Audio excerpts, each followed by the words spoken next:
baby. Season 4, episode 9. In case you're keeping track on the calendar, I'm sure you have a countdown right now. So we're heading for 52.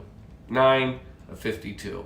Who cares? Paul, what's going on? I'll tell you what's going on. What's going on is it's Mardi Gras season. Yes, it starts this Wednesday, Tuesday, Thursday. It actually started long before. But it doesn't matter. I'll explain it all. Because it's Mardi Gras cocktail time. And it's hard to believe that we've gone to New Orleans so many times for a cocktail. And yet there's still one more that we've not done. And it's perfect for tonight. It's the Brandy Crusta. Yeah, we haven't done it. Of course we haven't done it. But we're doing it tonight. Folks, come on in. It's the Catholic season. It's the time. We're giving up. It's the Catholic season. Yeah, this is what we do. I got nothing. Yeah. So Catholics get a season. We have a season. We do. It's Lent. We give up stuff. We're going to do it. But only after we have a cocktail.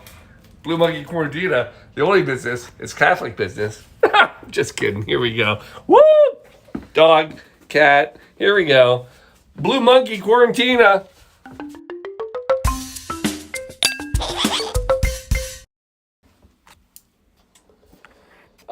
Yes. It is the season of Lent. It is time to give up something. But before we give up anything, let's have one more cocktail. And it's time for the Brandy Crusta. Yes, we're going back to Mardi Gras time. New Orleans. We're going all the way back. Shall be $16.99. Now, Wow. Here's the thing. It goes way further back than that. But I had to pick a stop date, right? I mean, I'm not going back to Roman times and talking about pagan rituals because that's part of all this too. No, I picked a date, and I picked $16.99. Shelby asked me why. Why? I'll tell you why. Because in 1699, Pierre Le Monde, he, French-Canadian explorer, you probably heard of him. Anyway, he's down south, and he's exploring, because that's what explorers do. They explore. What? Yeah, it's crazy. Anyway, so he's down there. Explorers do. Yeah. Yeah, we're watching it on. That's what we do. Anyway, so it's he's down there. He's exploring, and he realizes that it is Mardi Gras, and he is in the middle of nowhere. He decides to name the area where he is. Basically, he calls it the Point du Mardi Gras. Point du Mardi Gras. And he throws himself a little celebration with all the locals. Yep, he celebrates it in 1699. It's the first documented time of Mardi Gras in the United States. Now, here's the funny thing. You're like, oh my God, that's New Orleans. Nope. Yeah, he was a little further south and east. He was in Mobile, Alabama. So Mobile, Alabama actually on record has the very first Mardi Gras that was ever in the U.S. Yes, sadly, it wasn't until 1718 before we even had New Orleans. Yes, but in 1718, they quickly accepted the idea of Mardi Gras. They ran with it. 1837, through the first parade. Matter of fact, first set of beads thrown out were in 1857. That's when they started parades and floats. What? Yeah, I made that part up. Well, the beads part. I was like, what But that's all we know. do But beads look like? 1857 is, in fact, when the first parade with floats was done in New Orleans. So I'm going back to the 1850s, and I'm going to give you the cocktail that was invented then. Yes, in the 1850s, Joseph Santini. So Joseph Santini, he's an Italian bartender. All right? Now, I got to go back. And you should remember this. Not that long ago, I shared a cocktail with you, the a la Louisiane. And during that, I talked about the Sazerac. I also talked about the Vieux Carré. And these cocktails were all known as house cocktails, hotel cocktails, or the a calling card cocktail, right? Remember these? They're all associated with, so the a la Louisiane was actually associated with the De La Louisiane Hotel. The Vieux Carré was the Carousel Bar, right? Well, before all of that, yes, it's true. Before all of that, in 1850s, Joseph Santini, he was tied to the Jewel of the South, and he created his own calling card cocktail, the Brandy Crusta. Yes, this is the first cocktail. It's actually one of the first cocktails, one of the most famous cocktails. Actually, in 1862, Jerry Thomas, not only did he publish it in his cocktail book, it was one of the first 3 cocktails in order of the book. This is big stuff. This is the precursor to the sidecar. It's a precursor to the margarita. For goodness sakes, this is big stuff. And we're going to do it right now. So, it's not a complicated drink. For God's sake, Paul, you said you're going to do these in just under 10 minutes. And I feel like you've already gone 10 minutes. Possible. Shelby, what's our time? 6 minutes. 6. I got 4 minutes. I got this. Anyway, 2 wine glasses. Yes, wine glasses is typically, historically, how this cocktail is made. So we got 2 wine glasses. We'll put some ice in it. Then you take a drink of beer. Pondered face over here. Shelby, question? You're curious. I'm curious as to how this all comes together, but I'm trusting the process. Trust the process. And the only reason why we're drinking beer is because we're finishing martinis. Yes, it's true. It's our Sunday. I could use another dirty, though. Well, we're not done for the evening. So, a little ice in glass, and then we're coming in. So, it is a brandy crusta. So, you need brandy. But if you're so brandy, as we remember, is any fruit juice distilled, right, and fermented. But if you really want to go big, you're going to go with cognac. Cognac, right, is a special. It's a cognac region. This is like the champagne compared to sparkling wine. So cognac is like the champagne of brandies. Fair? Yeah. White grapes, distilled, fermented. Anyway. It's the only way I like my grapes fermented. Amen. So 2 ounces. We're going with Pierre Ferrard. You absolutely want to make sure you have a great brandy or cognac for this evening because there's not much more we're adding to it. So we're going to go 2 ounces each. So, Yay. and then 1 for Shelby. Actually 2. C'est de la Bandon Roulée. Ooh. So there's our cognac. Then we're coming in with Curacao. Now, one of my dear friends called me. He's like, Paul, do I have all the ingredients for the night? Yeah, by the way, if you are curious about the ingredients for any show, you can text me. If we're that tight, I'll let you know. I'm not putting it on Facebook. I'll let you know if you're curious. He was curious, and I said, here's what you're going to need. He's like, I don't have Orange Curacao. So the actual legit recipe, you want Orange Curacao. This is the original. Rum-based, delicious, amazing. But remember, this is a substitute. You can do triple sec, Grand Marnier, or hold on, or Cointreau. Yeah, those are all going to work. And on this one, you're going to go half an ounce. So 1 ounce total for 2. Oh, look at that. So there's our Orange Curacao. And then we're coming in with Maraschino. The original recipe, I will admit, did not have Maraschino Liqueur in it. However, it quickly was adopted and adapted that you would use this. You will see some recipes that will use either a simple syrup or a gum syrup, but most recipes are going to go with a Luxardo Maraschino Liqueur. I'm always going to go Luxardo. But not much though. It's only 1/4 ounce, so half ounce total for 2. There it is. And then lastly, we're going to come in with some lemon juice. Hello, Christine. Hope Aruba is amazing right now. Lemon juice. What do I'm thinking, and I apologize. I need those because I'll show you why.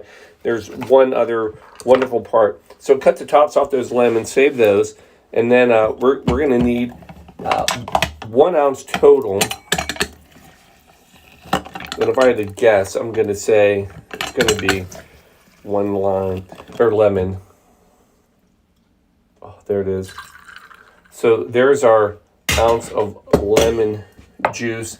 And then 2 dashes, 4 total, of Angostura Bitters. 10 minutes. 1, 2, 3, 4.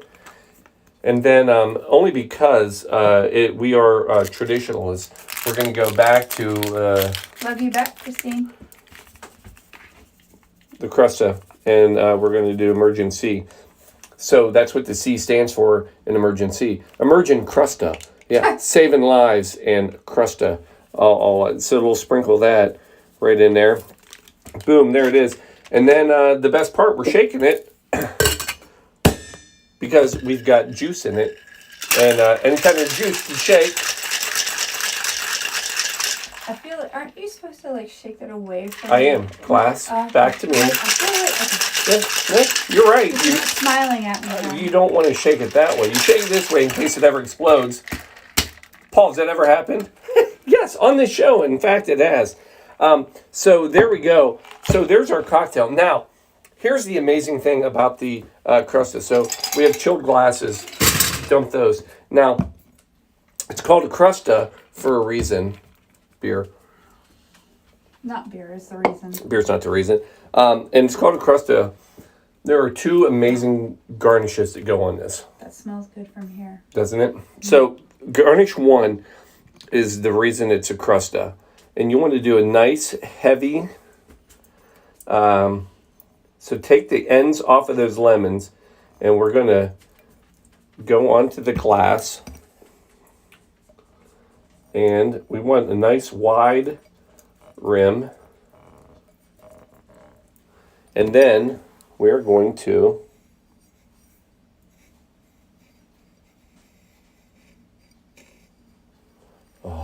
look at that. That's pretty. Is that not pretty? It is pretty. So this is all right this now. Is sugar, and so garnish 1 is the Crusta, and it's called a Crusta because it's a sugar crusted rim. Now the then we're going to pour in our cocktail.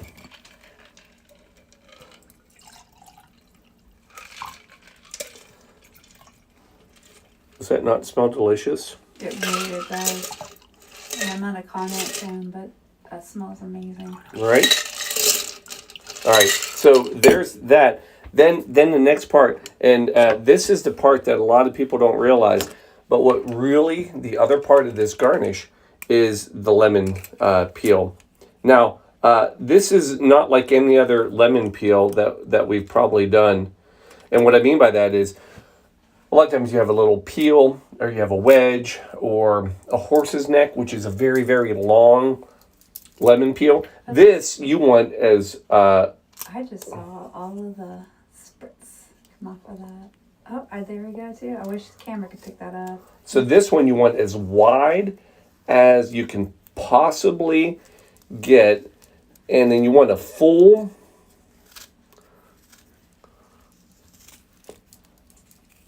So this is how you know you've got a brandy Crusta.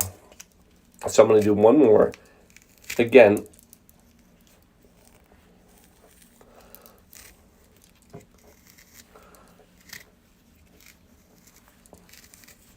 one is wide. One's better than the other, I'm not going to lie. But, and then you're going to set this right inside of the cocktail. That's pretty. Right? So there it is. I'm not doing pour cam. Oh. The pour cam wouldn't pick that up. There it is, folks. So there, my friends, is a quarantine brandy Crusta a la 1850. Thank you, Joseph Santini. And, oh my God, it smells delicious. Yeah, it does. Right? I mean, you can smell the whole thing. Well, I could smell, like, I could see as you're peeling, I could see the spritz off of the essentials coming off the peel, but I can smell everything. It smells delicious. So, one wide crusted sugar rim. Here we go. Let's see what it is.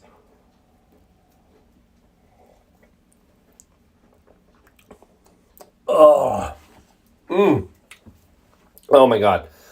So amazing. So that sugar, you get that little sweetness, but then the back end, that cognac, it's actually got a nice smoky. Really? Yeah, and then the cherry, again, it's kind of an almond back end note. Oh man. And then take a peek at this thing. I mean, I'm just going to throw it up here in the camera. It's pretty. Look at that. Wait. Oh, see that? Oh, there it is. And it's supposed to be that much of a difference between... Yeah, so some people actually, full note, if you do a shorter glass, some people actually, they will barrel. So if you can find a lemon that matches your glass, what they will do is they'll actually cut the ends off like I did, and then they will barrel out, so it's a whole lemon, hollowed out, and then they'll put water on it, and then they'll put it in a glass so it seals. And then you actually, when you drink it, it's actually an extension of the glass, so you actually drink from the lemon peel. Huh. I didn't do it, because I don't have that glass. No. We're learning, folks. Anyway, there it is. That's your quarantine brandy Crusta for the Mardi Gras season. Now, I leave you with this, because I have to leave you with something. Well, I leave you with this. Oh, thank you. Yeah, absolutely. Can we get a cheers right here? Yeah. Give that a try, by the way. Going in. Mm. Oh my gosh. Is that not delicious? Yeah. The lemon. It tastes like the inside of a lemon head candy. Right? Like yes. The inside of it. Yeah. Like when you've gone through all the sour. Yeah. That last bit. Tastes like the inside of a lemon head. So, Mardi Gras. So, a few things. I'll leave you with this. Mardi Gras, by the way, we all realize is Fat Tuesday. It is literally Fat Tuesday. That is the French word for Fat Tuesday, right? Mardi is Tuesday, and Gras is fat. And the reason it's Fat Tuesday is because that is the day, especially Catholics, but a lot of other religions, we indulge before we fast, before we hit Lent, the season. So, we feast before the fasting. So, a lot of people, we give up stuff, right? You have to pick something you want to give up. And a lot of people say, Paul, because that's my name, Paul, I'm giving up beer. Before you go and give up beer, let me give you a little bit of history about your beer. So, and this is way back, before 1699, the monks we're talking about, they're sitting there, and they have to give up. And look, they were hardcore. They didn't give up something. They fasted the entire 40 days, right? That's what they did. That was you want to do something, you fast for 40 days. But to do that, they did not limit their liquids. And one of the things they did is they created a beer for Lent. And it was a very heavy barley malt beer that they created. It was so heavy that it was actually dubbed liquid bread. Mm-hmm. But it was that's what they drank during the time. It was actually the creation of the Bock beer. If you're curious where the name came from, it's because the monks that created it were from Einbach in Germany. So they created the Bock beer, and then they also created a double Bock beer, which was even double. Yeah, you see where I'm going. Well, they felt bad about it. This is a story. The monks felt bad about what they had created. So they loaded up barrels of this Bock beer and took it to the Pope to make sure it was okay for the Lenten season, that this is what they indulged in to fast. Again, there's no limit on liquids during Lent. It's food. So they're fasting, but this was their liquid. So they go to the Pope. Funny thing happened on the way to the Pope, which sounds like a joke. But the beer, because it took so long to get to the Pope, it turned and it got bitter. So by the time they got to the Pope and the Pope tasted it, it was so bitter, the Pope drank it, and he was like, oh my God. He said, this is penance.